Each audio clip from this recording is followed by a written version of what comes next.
It's Tuesday. Hello, it's great to see you. Today's message is called Kakai.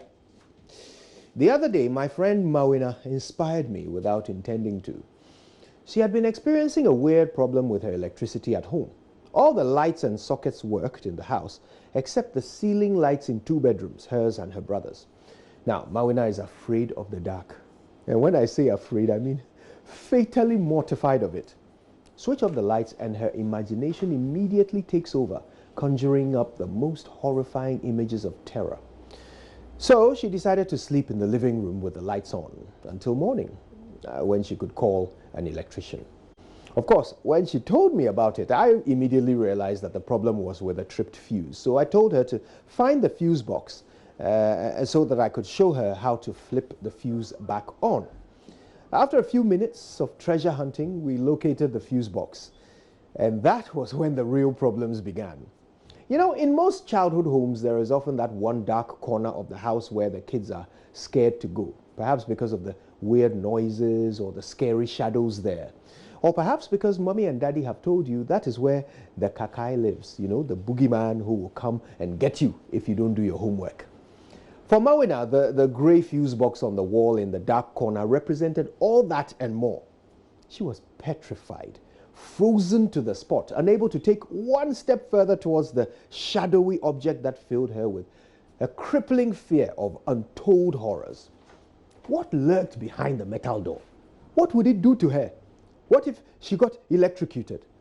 Probably a lifetime of unconfronted phobia, now combined with her intense fear of the dark, to create a total paralysis for poor Mawina. All she could do was repeatedly mumble, "Kojo, I can't do it. Kojo, I can't do it," slowly backing away from the dark box until she was able to turn and run to the living room. Now, at first, I confess I found it funny. You know, scared of a fuse box. That just made no sense to me. But to trembling Mawina, the fear was real and uncontrollable. She resolved to sleep in the living room as originally planned. Now, I thought that was a pity. Flipping one single switch would solve her problem and return her to the safety and comfort of her bedroom. Just one switch.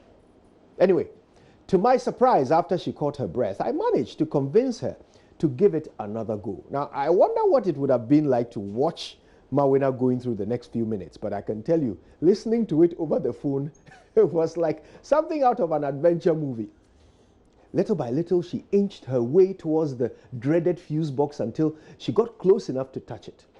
And with sweat pouring into her eyes and her hands shaking more violently than a pneumatic drill operator, she slowly reached out towards the object of her dread, taking a deep breath before her trembling fingertips made contact with the frightening fuse box for the first time in her life. Then she shut her eyes, turned the handle, and pulled. Nothing. No explosion, no crackle of electricity, no flash of lightning, no surge of power to burn her to a crisp. Nothing. She opened the thing, and first she opened one eye, then another. Just as I had described, all she could see was a bank of switches with one of them in the off position. At this point, she was able to reach out and flip the switch with a lot less panic and a lot more confidence.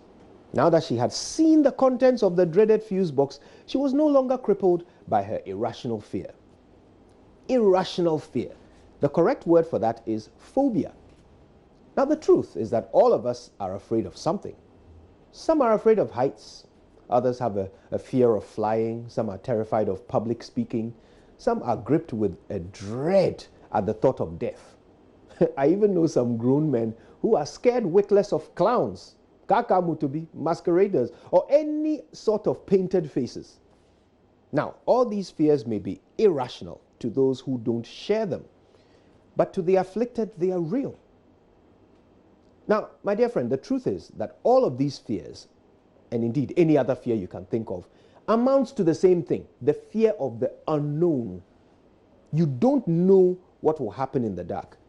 You don't know whether the plane will crash. You don't know what will happen after you die. And that lack of knowledge is the fuel of your anxiety.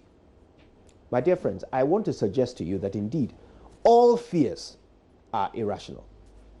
Think about it.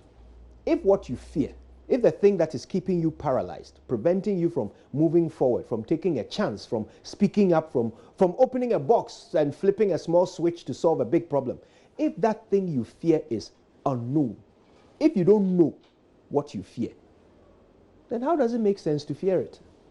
In the end, the only thing standing in the way of your breakthrough is the obstacle that you have placed in your own way. In spite of being riddled with terror, Mawina made a choice. She had no idea what was in the box, so she decided there was only one way to find out. She realized it made no sense to be afraid of something she did not know. So she decided if she was going to be afraid of it, then she might as well know what exactly it is she's afraid of. She gritted her teeth, opened the box, and conquered her fear. This morning, Ghana is facing its own Kakai. 6 COVID-19 cases recorded so far. Many have dreaded this, but now it's here.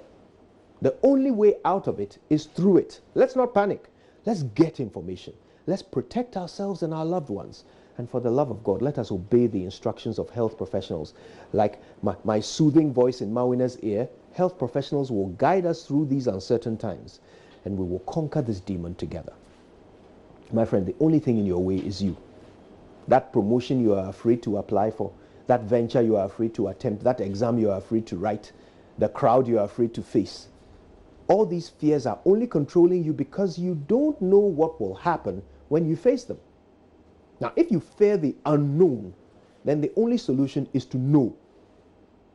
It's not going to be easy. I mean, you will be terrified. You'll be drenched in sweat. You'll be covered in goosebumps. But please believe me, there is only one way through this. Take a hold of your destiny and open that box. My name is Kojo Yankson, and what I don't know can't hurt me. Good morning, Ghana.